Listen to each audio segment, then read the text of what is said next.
about consistency, working with a child's motivation, and clear expectation. So I'm going to give you an example of how I implement this in my own household.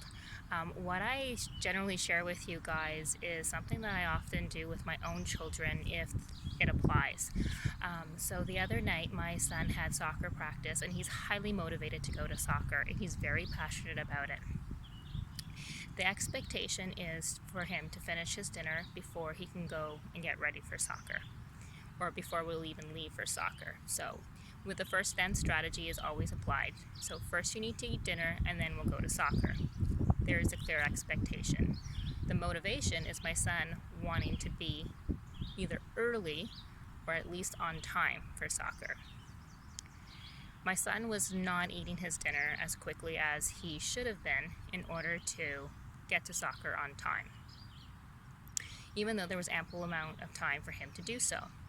So the expectation was gently reminded to him that first he needed to eat his dinner and then we'll go to soccer, because he was asking me constantly if we can go now and he can finish it later.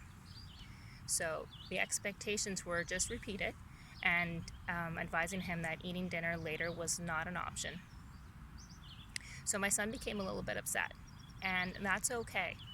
And I say that because we want to make sure that the kids understand that when you say something, you're following through with it so that it doesn't become a problem the next night.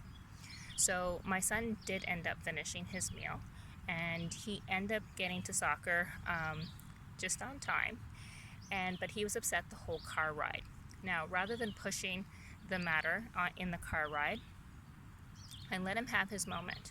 There's no need to start trying to discuss this in the heat of the moment. This is a time where a child has to develop his coping strategies and his self-regulation.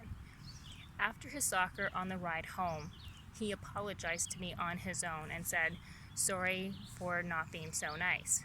Now, to me as a mom, that makes me very, very happy.